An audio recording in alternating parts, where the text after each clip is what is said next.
Hi, everybody. This is Julia with Friends and Family of Incarcerated Persons. And today we're excited to welcome GMarks, who's going to speak on working with emotions during difficult times. During periods of stress, unknowns, or disruptions, it's common to experience a flood of emotions, which at times can be overwhelming. Sleep is disrupted, and worry, fear, guilt, and anger are common, especially when you have a loved one that's incarcerated that we can't see right now because of COVID. In this workshop, we're going to discuss why this happens and how we can manage emotions in a more productive way. GMarks is a psychologist who's worked extensively with veterans of the Vietnam, Iraqi, and Afghan wars, as well as people that have experienced a wide range of trauma. In his work, he helps people use challenging experiences to create healthier and more meaningful lives. Having retired from private practice, Glenn now engages in personal and business coaching and is the director of Zur Institute, a business that provides continuing education for mental health professionals. Welcome, Glenn, and we look forward to your presentation. Well, thank you. That was a generous introduction. I hope I can live up to it. What I want to do a little bit to begin with, and just kind of give you an outline of where we're going to go today, is talk a bit about emotions, what they are, why the heck we have them, how many people, and I know you can't do a show of hands because I'm not, we don't have the video on for everybody, but how many people have experienced in the last month or two in their lives a range of emotions that have caused you some level of distress, anxiety, worry, anger, things of this nature? Definitely. And the real question is, has anybody not experienced that? And when we look at from a big picture, a sense of, why is the human being designed to have these experiences? How does it serve us? Most people can relate to joy and, what we label the positive emotions, though I'm going to try and bust that myth in a little bit. But what useful purpose does it serve us and collectively, that we lose sleep, that we stress out, that we're pissed off at people because they have different beliefs than we have? So we're going to explore that a little bit, and then we're going to talk a little bit about some strategies for what to do when these emotions arise. There's a little bit of background. I've worked with a lot of people in a lot of different situations. And one of the things that's very clear is everybody experiences emotions, everybody. Now, we experience them at different degrees and different levels of intensity. And I used to wonder at some point in my career about whether there are a subset of people who are genetically predisposed not to experience emotions. And I can say even some of the most stoic people can be some of the most emotionally reactive at times. So yes, it is a basic human experience. So this is my partner in crime. This is our golden doodle, Abby. And Abby's introduced me to a lot of people. She's introduced me to a lot of different emotional experiences, a lot of interactions. And just in case it's not evident, I'm the one with the sunglasses in this picture. So in these times, and certainly with the combination of social changes and politics and economics and all of that, back to this question of what possible purpose does it serve us to have these emotions, and why do we get so readily overwhelmed? There are a lot of factors that influence, and briefly just mention a couple about each individual experience with emotions, because if you think about all the people around you, people you live with, people you see on television, not everybody experiences or expresses emotions similarly. And there are even people who would argue, erroneously I might add, that emotions are not useful. So there's clearly a lot of biological influences. There's difference between men and women. There's difference between people of different genetic backgrounds, orientations. Within families, there are a lot of influences. And working with so many patients over the years, there are some families where it's really okay to express emotions. And so people coming out of those family situations are going to be more expressive with their children, with their friends. And there's other families where it is just not okay. If you're unhappy, if you're feeling angry, if you're feeling upset, you need to just stifle that and you can't express it. So that very much filters our own personal experience and how we interact with people around us. There's a lot of cultural phenomena. Certain cultures, again, are much more expressive, others are much more reserved. And I'm going to touch really briefly on some of the societal influences. So before we go into that specifically, I would just want to give a definition and talk about what do we even mean when we talk about emotions, because there's a lot of words that get mixed up intermittently. For the sake of this talk, there are some people who will argue that emotions and feelings are not one and the same. I'm not going to go there. I will use those terms intermittently. I want to be very clear that emotions and thoughts are not the same. But in a very basic sense, every emotion is biochemical. And by that, I mean our brain produces chemicals that go into our bloodstream that create or are correlated with certain emotions. So you see somebody you haven't seen in a while, you're happy to see them, your brain produces this chemical called oxytocin, goes into your bloodstream, it causes your muscles to relax, causes you to let down your guard, causes you to open up and be more trustful. There is a chemical phenomena that we experience through our bodies. Every single emotion, every single emotion, every single emotion we experience through our bodies. Now, many of us separate, and we have this expression, you know, some people function from the neck up. They just analyze everything. It doesn't mean they're not experiencing emotions. It means they're not acknowledging those emotions. And this is so common that emotions are bodily experiences that we have these expressions. Made my skin crawl.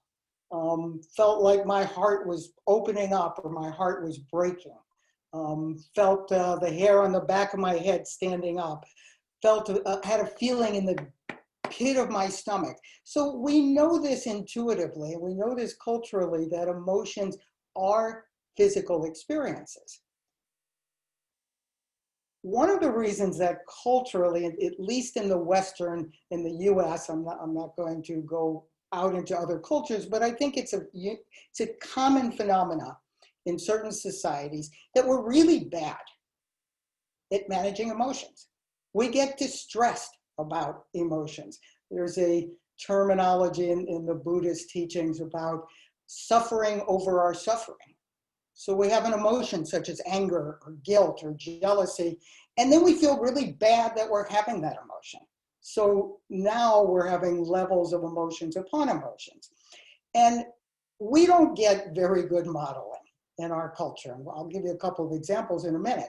But again, I want to be very clear that thoughts are not feelings. They are two different phenomena.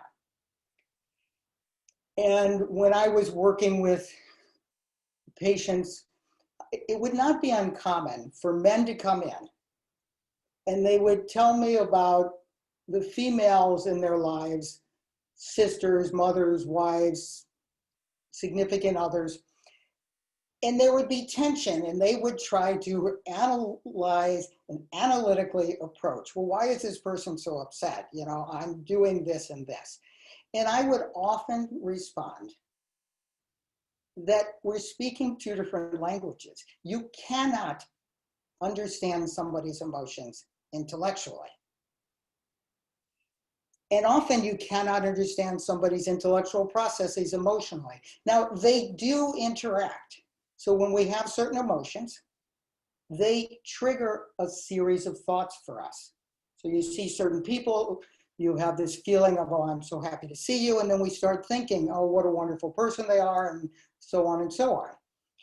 And it's the same is thoughts will trigger certain emotions. So I'm going to the example of visiting somebody who's incarcerated or going to a hearing or something of that nature. Often people create in their minds whole scenarios of, well, what if this person doesn't want to see me? Or what if they look bad? Or what if the guards won't let me in? Or something of that nature. And the thoughts create these chemical reactions that trigger these emotions of anxiety, of fear, of guilt, of all these other types of things. So we can, one of the approaches in therapy, and we won't go deeply into this, about working with making emotions healthier, is to look at some of the thoughts that are associated with them. Now, what do we do in our culture when we're feel bad? What are the messages that we get through television, through advertising, through movies? And the number one thing is that we're usually encouraged to put something in our mouths. It sort of makes sense because as infants, the first thing that happens is we get nurtured through the nipple or the bottle. But at a certain point, what ends up happening, and marketers have been fantastic at this, is that we have associated consumption with satisfying emotions. So whether it's consumption of medications, whether it's consumption of food, whether it's consumption of alcohol, we often have an unconscious response when we're feeling bad to put something in our mouths. And a phenomena that I have observed often, being a psychologist, I pay a lot of attention to people's behaviors. Before COVID-19, I would be out in public and I would see parents and kids, and the child, 3 years old, 4 years old, 2 years old, would be unhappy and would be fussy and would start crying. And what does the father or the mother or the aunt or the uncle or grandparent say? Well, let's go get you some ice cream. Let's go get you a cookie. Now, in the moment, it's kind of like a sweet thing to do, but how many of you experienced when you were growing up, or do this with people, your loved ones, will say something like, wow, you're feeling a little grumpy, aren't you? Or you are behaving pretty frustrated. Let's see if we can figure out a way to help you not be so frustrated. But we generally don't do that. We give people around us messages of, why are you so angry? Just quit being angry. What are you so sad about? Quit worrying. And we're constantly giving people these messages, and it's not always harmful. I mean, it's not malicious. We're just doing it because this is how we were raised. And this is how our societal norm is. Don't feel what you're feeling. If you're feeling bad, do something about it. Change it. Eat, or we have a bunch of other activities. In addition to eating, another big thing in our culture is let's go shopping. Let's spend money. Let's play computer games. And all of these things give us a sense of control. If I'm going out and buying something, all of a sudden I'm in control of my experiences. If I'm playing computer games, I can get, completely absorbed into that, and I don't pay attention. I don't even need to worry about what I'm experiencing. We distract ourselves. And again, it's not always a bad thing. Sometimes it's an extremely useful thing. And, then we all have the healthier behaviors. We have the spending time in nature or spending time with friends. And these are ways to help us change our emotional state and much more productive than eating or some of the other things that we do.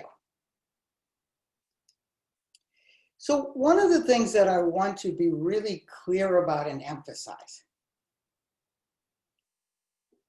contrary to the messages most of us get from the moment we're born, emotions are neither good nor bad. They're neither good nor bad. They're simply experiences we have. Now, what we have learned to do, and what the messages we have gotten, and many people have learned if they want to be more successful in certain careers, they need to manage their emotions in a way where they often don't even get expressed. So if you're in a business environment, you know, everybody loves somebody who's positive and successful and gung-ho, and nobody wants to be around the person who's sad and angry. Now, if your experience is that you're sad because you've lost somebody, you're angry because a family member's in jail and maybe treated unjustly, it puts you in this real conundrum. It puts you in this space of, well, I'm having this emotion. Nobody's allowing me space to have this. And now people are sort of distancing themselves from me. So we're getting these really split experiences. We're having these experiences, but then we're judging and criticizing, or other people are judging and criticizing. And when we think about some of the messages, the most successful people, the words we use in our culture is we're going to conquer fear. We're going to rise above this. And it's not all bad. And there's truth to that, and there's validity to that.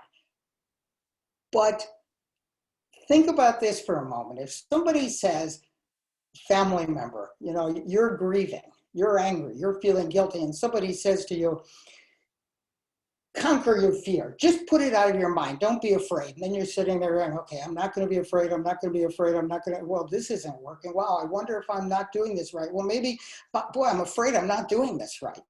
Or don't feel guilty. Okay, I shouldn't feel guilty. My support system said, don't feel guilty, I didn't do anything wrong, but I'm still feeling guilty, and now I'm really feeling guilty because I'm still feeling guilty and I shouldn't. So these are some of the challenges that we all individually, within family systems, within work systems, experience. And why? Why do we even have these emotions? What possible use does it serve a human being to feel guilty? What possible use does it serve a family if a father or a mother is so depressed they're not coming out of the house or coming out of their room? So I'm going to stop sharing for a few minutes, and I just want to go into describing the purpose of emotions from a biological evolutionary purpose, and then I want to walk through a series of emotions and just talk about how they serve us, ways people can use them, and how at times they get a little bit convoluted, may not be the right word, but they become out of balance. So the thing about emotions is they drive behavior. Emotions drive human behavior. And without emotions, species would never survive. So let's just walk through a couple of cases of this. Think about a mother bear, and then we'll bring this into the human context. Mother bear sees her cubs being threatened, and the mother bear becomes very aggressive, keeps the bears surviving. If we didn't get angry when somebody did something to us that was unfair, there would never be a balance. A subset of people would constantly abuse and take advantage of everybody else. If we weren't afraid, when we go out at night and we hear sounds behind us, if we weren't afraid, we might do just some really dumb things. I lived in Arizona for a while, for 15 years, and there were snakes at night. And let me rephrase that. There were snakes commonly, and at night they would come out on the road to cool themselves off.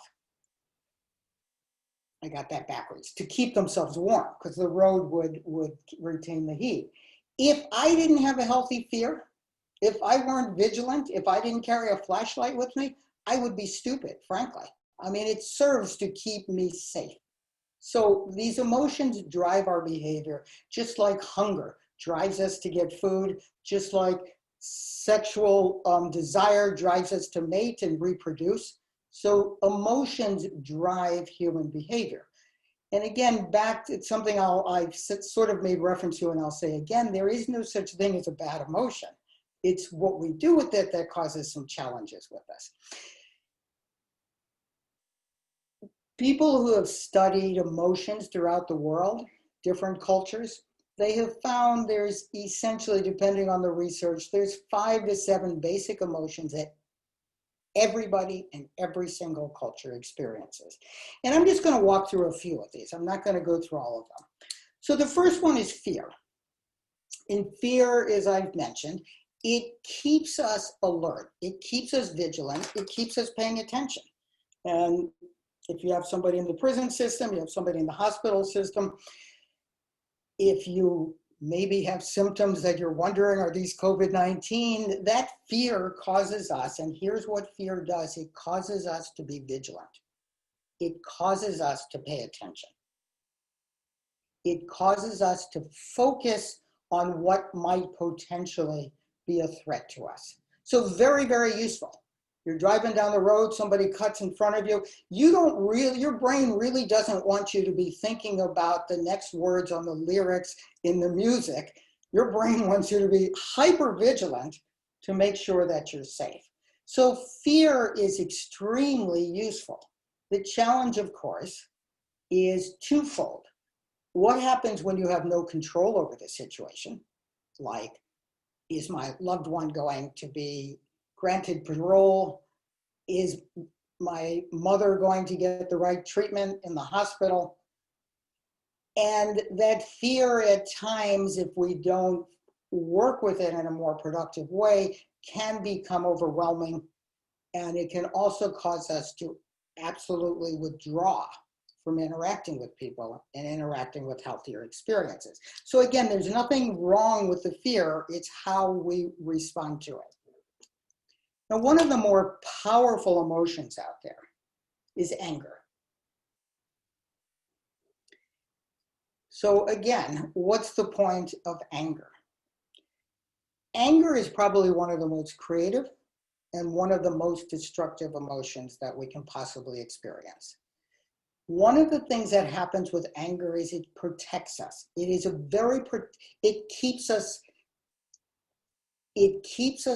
focused on keeping what's important to us, our physical health, our emotional health, the well-being of people around us safe. So I don't know if anybody's ever had the experience of walking into your home and finding out that somebody broke into it. For many people, the first emotion is anger. Not everybody, but it's anger. There has been a violation. There has been something that is out of order here, and we immediately work towards some type of protection. Now, fear and anger are sort of two sides of the same coin, and I'm going to go into that a little bit more, because anger for most people, most times, masks fear. And let me walk you through a couple of examples. I did a lot of evaluations and some work with battered women, and battered partners weren't always women. And they would describe, if they tried to be assertive, that the partner would become very angry and then would become very violent. Well, if we peel it apart, the first reaction is, what a jerk, this person ought to be in jail, which is another conversation. But underneath that is this unbelievable fear of loss of control.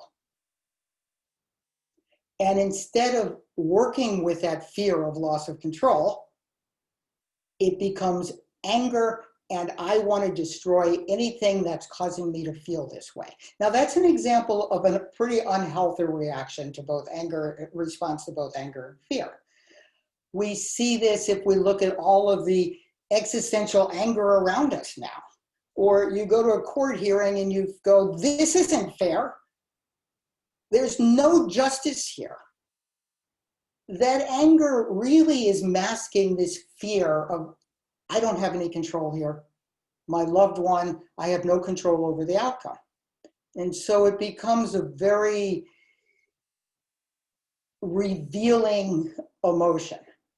And again, it becomes a little challenging of what do you do with that, but often it's if one can ask the question of what am I afraid of here? And use the anger to highlight, what is it that I'm afraid of? You know, in everyday stupid things, like you get angry at the kids for leaving the dishes on the counter. You get angry at your significant other because they didn't finish the laundry or whatever. If you really look at it, there's this fear of my view of the world is being challenged, and that is not acceptable, and that kind of frightens me. Now, I will say something very briefly. There are examples of fear. People who have certain psychiatric disorders, bipolar disorder, people who have had head injuries, where the part of the brain that regulates our emotion has been compromised, and people will express this huge irrational fear. That is very different. And those are really more medical conditions than within the realm of normal human emotions. So let's go into a couple of more emotions that probably everybody's experiencing these days, and some more than others, which is worry. Again, what's the point of worry? What use is it that I should lose sleep worrying about whether I'm going to have a job next week? I can't do anything over that. Maybe I can, maybe I can't, or worrying about every single detail. Some people are more worriers than others. There is a very strong genetic component to it. But again, worry is an extremely useful emotion, extremely useful. Because if I'm doing a project and I'm assigning somebody or asking somebody to take charge of that, if I'm hiring an attorney to do the best care for my loved one, I want them to sweat every single detail.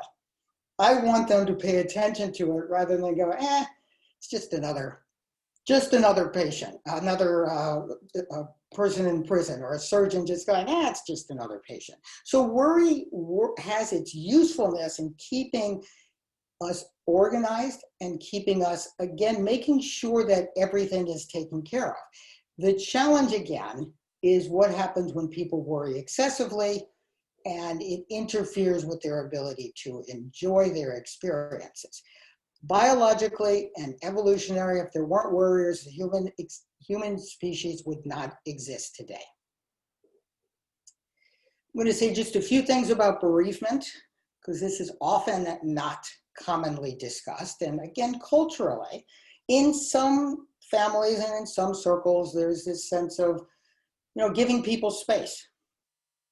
So in the Jewish culture, there is this experience of sitting Shiva, 7 days, where you sit and you don't do anything, you don't engage in the world. And it's a way of just having people come and support you, and having some transition into a new way of being without this, a new way of experiencing without the person that you've had this loss for.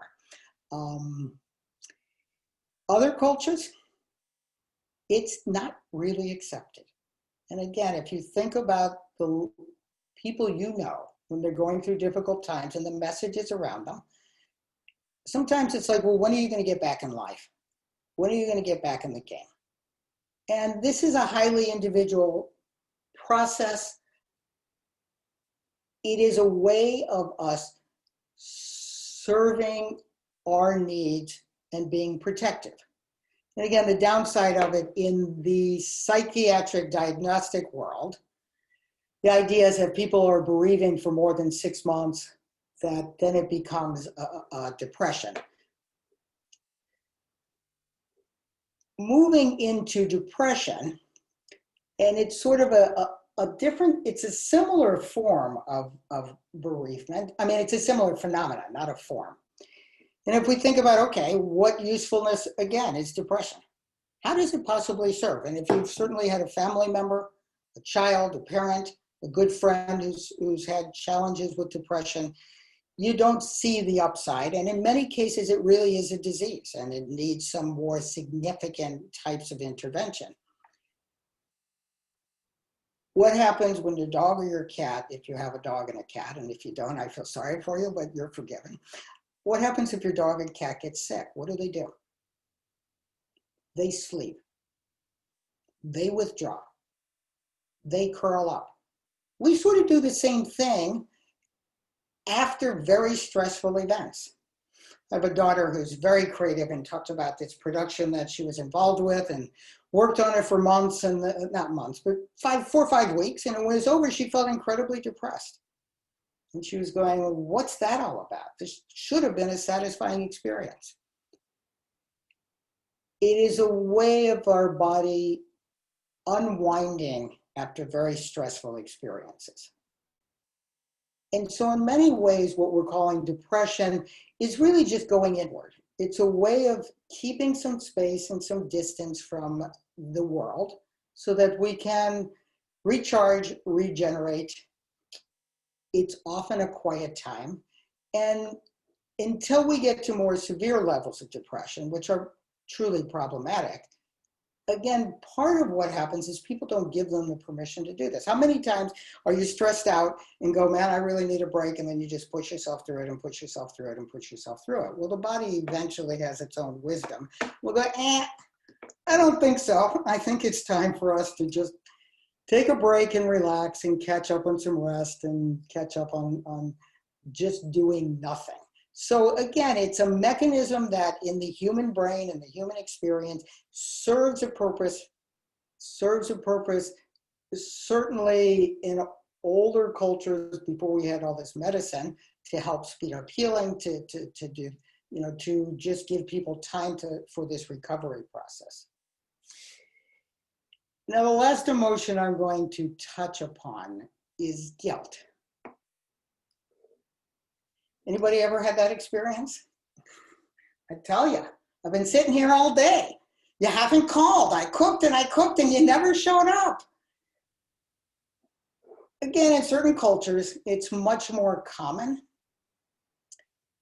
And I used to think as a mental health professional that guilt had absolutely no useful purpose, that it was 100% a human-made phenomenon. It's a way for people who don't have their needs internally met to try to get them met from somebody else. And we see a lot of that. But guilt actually does serve a useful purpose, which is it keeps social norms intact. That, again, going back to a body sensation, probably most people have had an experience of stealing something when you were a kid, knowing it wasn't the right thing to do, but getting tempted nonetheless, and having that tightening in your gut, having that speeding up of your heart rate. If we didn't have that, there would be no maintaining social norms. If I didn't feel guilty if I took something from you, then there would be no reason I wouldn't take things from everybody. And in fact, there is a neurological condition where in certain parts of the brain, when they get impacted, people don't feel guilty.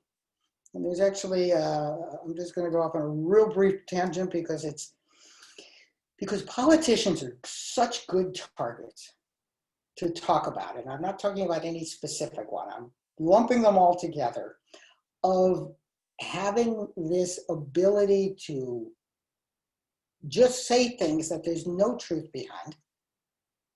People who often rise to the top of certain organizations, they don't have that experience of guilt. So they don't have that sense of if they're violating certain social norms. Now, I don't want to say everybody, because of course that's not true, and there are certain degrees of it.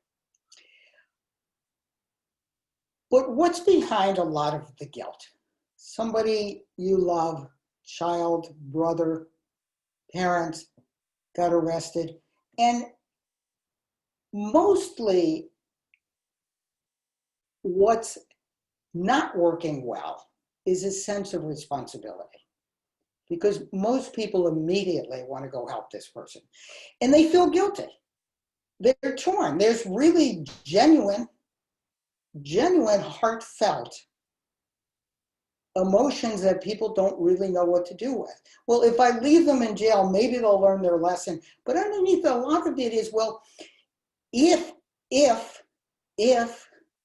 hadn't let them drive that night, if I had only had that conversation with somebody before they attempted to take their lives, if I had only done something else.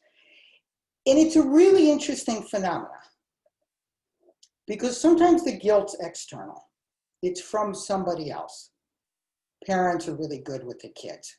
You know, I spent all this money so we can go on vacation and you're not enjoying it. And you're arguing the whole time. But often the guilt is something we do to ourselves. Something I observed when I worked with a lot of folks coming back from Iraq and Afghanistan in the wars was the guilt in a certain way brought this balance into their lives. They couldn't live with what they had seen and done. And so they internally punished themselves. They would not allow themselves to experience pleasure. They would not allow themselves to interact in a way with other people that might have helped them not feel so guilty. And often it's a way of, in pop psychology, saying beating ourselves up. One of the keys, and it's easy to say, but it's really hard to experience, one of the ways out of guilt is forgiveness. And often that may be a 10-year process, a 15-year process, a 3-year process. And often it requires help from other people.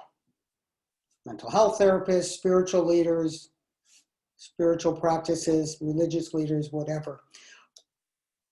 But it's a way of loosening this experience that binds us, and it often binds us to somebody else.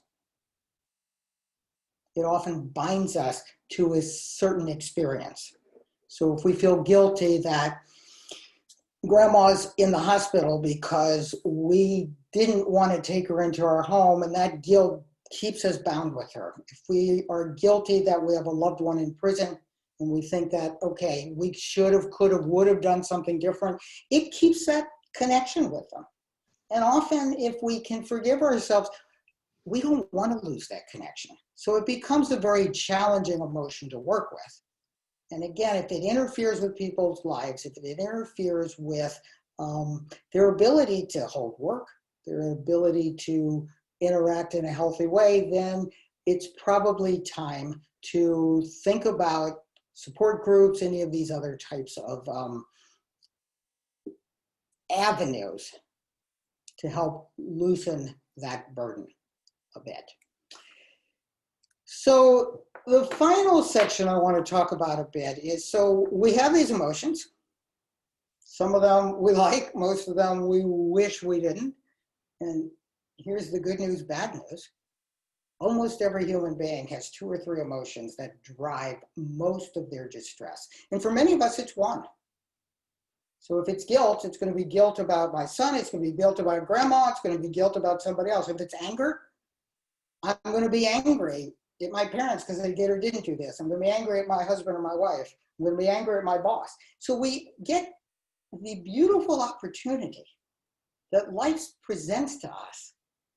This reflects back to us that there are pathways for our growth.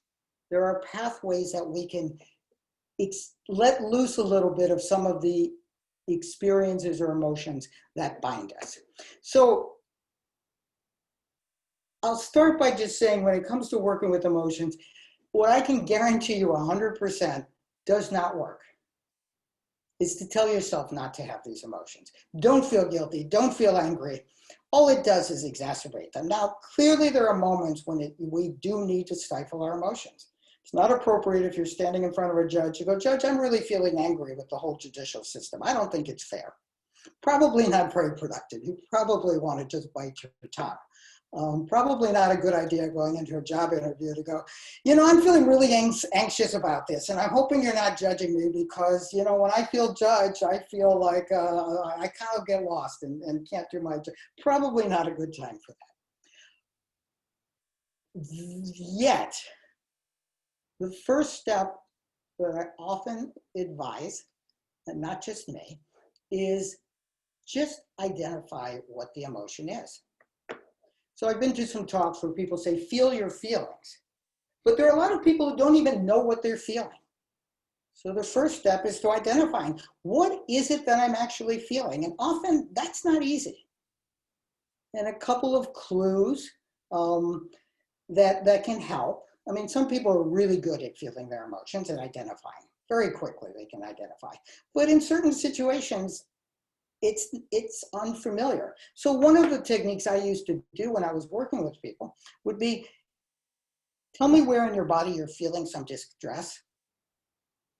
Because again, emotions always are a physical experience. So people would go, I'm feeling something in the pit of my stomach, or I'm feeling in the back of my neck, or my arms are tightening up. And then I would just say, okay, well, just sit with that. Don't change it. Don't do anything. And just sit with it for a few minutes and see what comes up. And eventually most people could say, wow, I'm really angry, or I'm really frightened. So the first step is just to even name what the emotion is. Once you're able to do that, if people are really comfortable with their emotions, they're very comfortable with it, often that's plenty. Because experiencing your emotions and acting on them are two totally different things. I can be really pissed off and I don't have to throw things. I can be really pissed off without yelling at people. If I can go, I'm really angry. This situation makes me feel very uncomfortable, or I'm very uncomfortable in this situation. Often that's enough. Or I really don't want to go to this hearing, because I've been through these hearings a bunch of times and they're all just a waste of time, and I'm angry and I'm irritable, but I'm going to go because I want to support my loved one. So sometimes just naming it is plenty. The word we often use in psychological circles is validating as the second step. It is okay to have this emotion.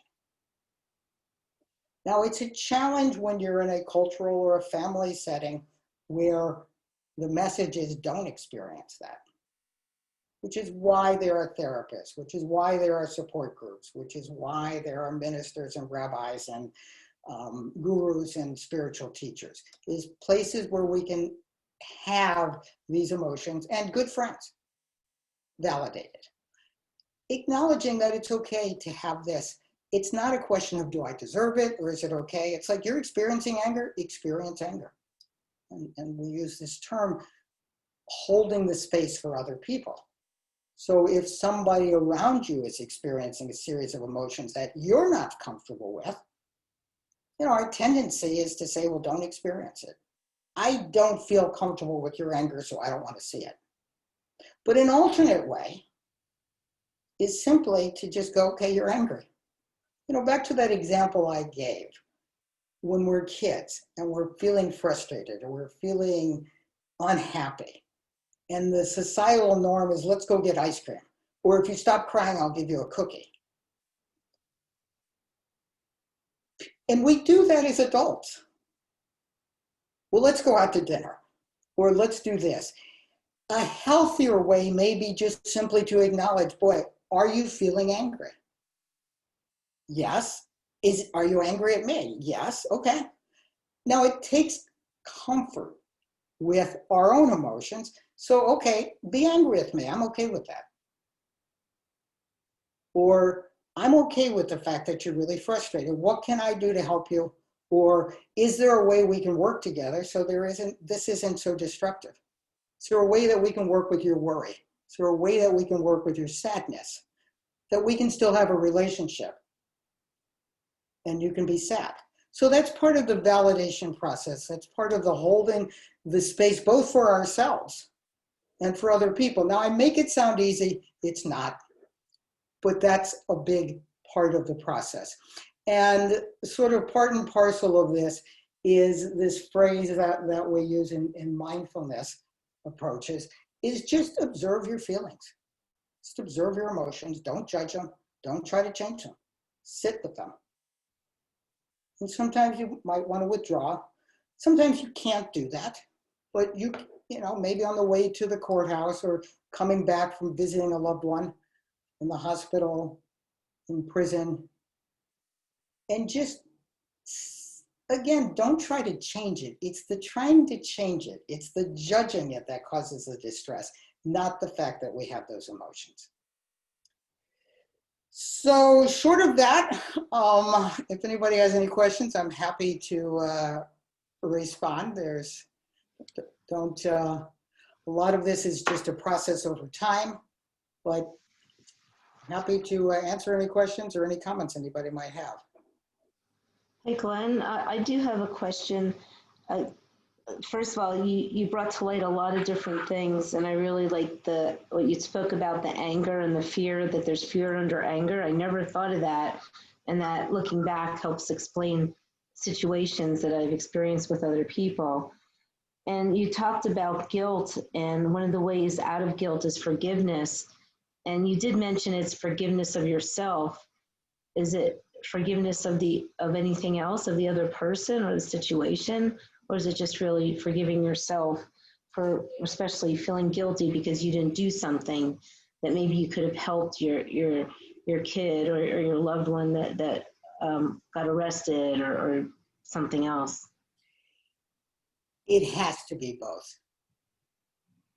I don't think it's possible to forgive oneself until they go hand in hand. We have to forgive both. We have to forgive ourselves and we have to forgive the other person. And I'll give you a really quick example. I have had the experience of working with several patients who a very dear one to them committed suicide. And these people were in both cases, they couldn't go to work because there was so much guilt. They had to be able to forgive the person who had killed themselves before they could, or at the same time that they could forgive themselves. They go hand in hand because again, when I talk about guilt, you are bound to somebody else when you're feeling guilty. You're bound. And again, I think that's why some people don't let go of guilt. They don't want to let go of that bond. It's the only thing that's remaining in their mind. Rationally, it's not true, but in their mind, it's the only thing that's remaining of that relationship. So as long as they feel that guilt, they're bound to that person. And so both parties have to experience the forgiveness, even if it's in spirit. And what about if you can't talk to that person? I've heard it's good sometimes to just write your feelings down and burn it afterwards or shred it, but to get it out that way. Yeah, the technique is less important. I mean, some people will go, I can't relate to that. Other people, it'll be magic for them. So yes, however it's done, whether it's talking as if that person were still living, whether it's writing it down, whether it's, all of those are symbolic acts of letting go of something. Hi, Glenn, this is Sierra. Hi. I have a question. I'm wondering, I have 4 children and my son, my oldest, is incarcerated. And, I've noticed that his 3 younger sisters really all kind of process and show their emotions in very different ways. And I'm very emotional and I, wear my heart on my sleeve and I talk about my emotions, and my youngest daughter's the same way. So if we're talking about her brother, she'll cry and she'll write a poem and she'll express her feelings around it. And then my middle daughter, she just kind of puts on the face that everything's okay and doesn't really talk about how upsetting it is, even though I know that she's upset by it. And I'm wondering if you have any suggestions to kind of help maybe draw some of that, emotion out of someone, or just even support them in not showing the emotion. I think I find that it's not healthy for her to not be expressing the emotions because it comes out in other ways like depression and anxiety. So I'm just wondering if you could kind of speak to that a little bit. That's a superb question. So thank you for that. If you talk to 10 therapists, you're going to get 10 responses on how important it is for people to express their emotions. And so I'm going to sidestep whether that's healthy or not. My bias is that for some people, it's extremely useful. And for other people, it's just not their way. It's not their personality. It's not the way they process things.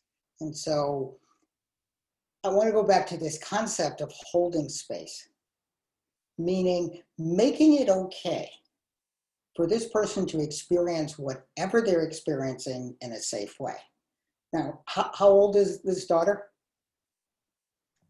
15. Okay, so you're dealing with a hormonal rage teenager that even if she didn't have an incarcerated brother, might be going through a lot of emotional turmoil anyway.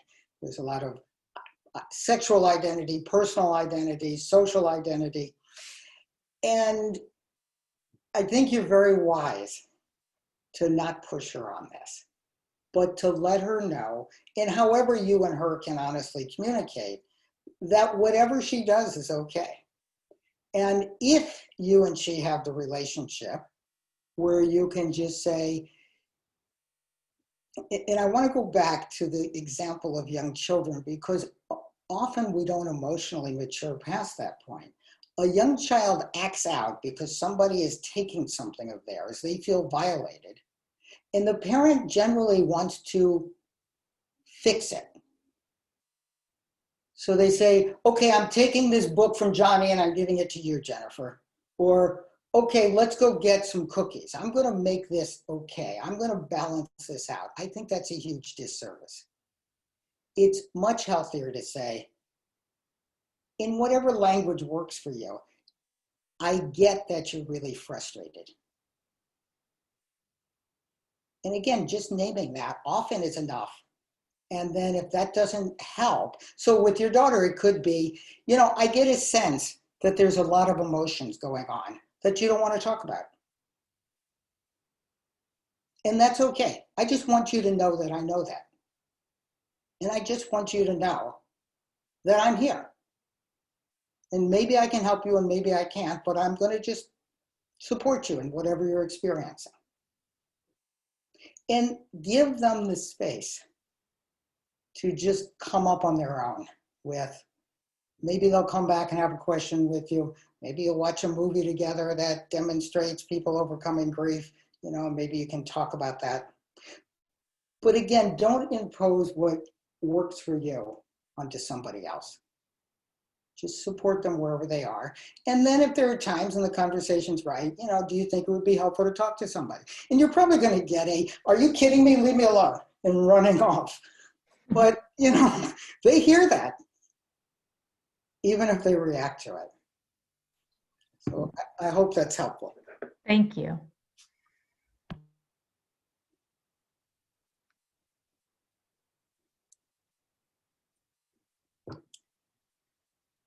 All right. Anything else? I'm not seeing anything else in the chat. I really thought you brought out some really good things, and I think it's really important just name that emotion and to validate it and to be okay with it. I wish I had this information many years ago. Well, Julia, you have it now, and when you go out and do your talks in front of people, you can mention those. Yeah. Glenn? No. Yes. Can you hear me? It's Corey. Yeah, I can hear you. I had a question about feeling of shame. Can you talk about that, and will that ever go away?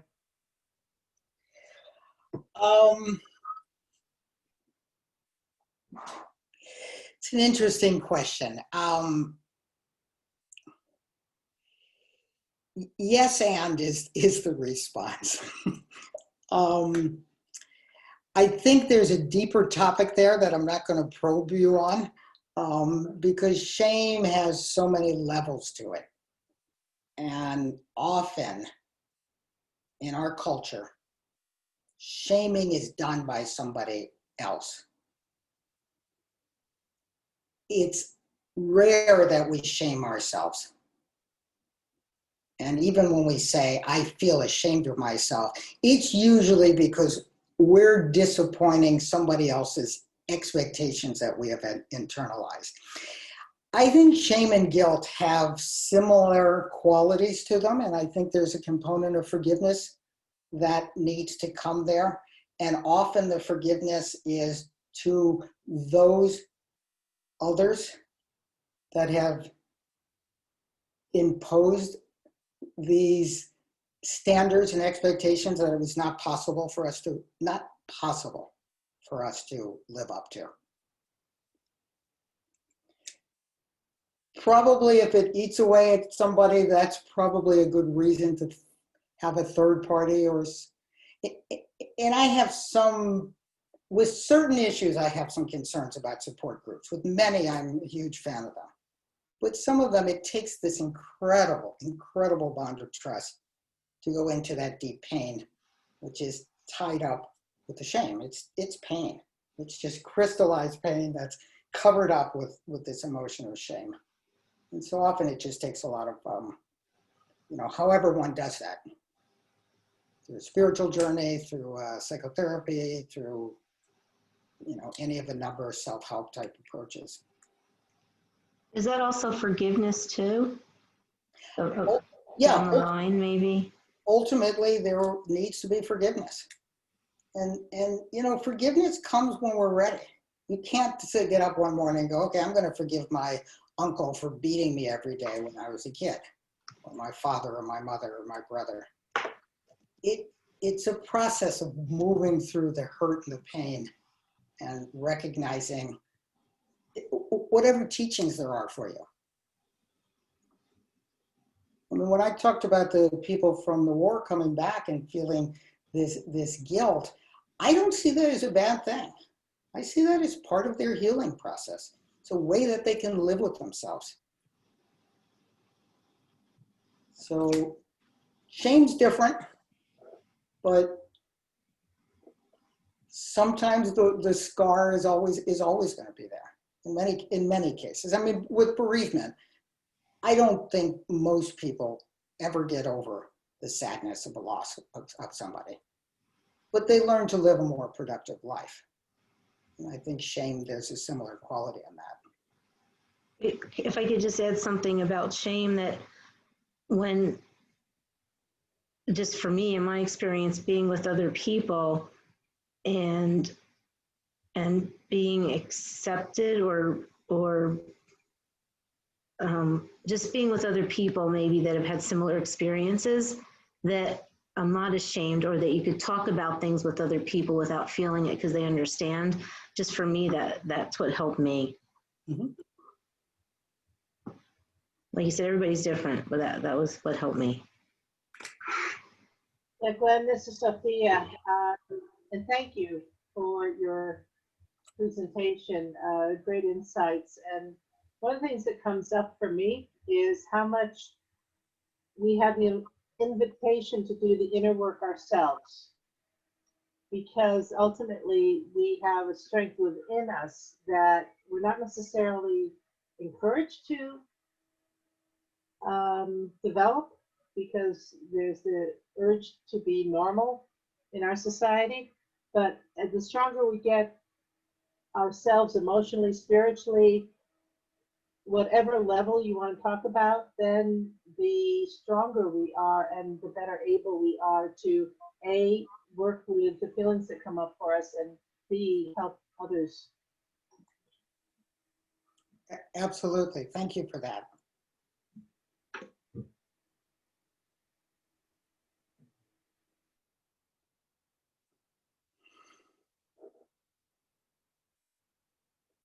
We're just about at our time. I think we have time for another question. Is there anybody that has another question for Glenn before we wrap?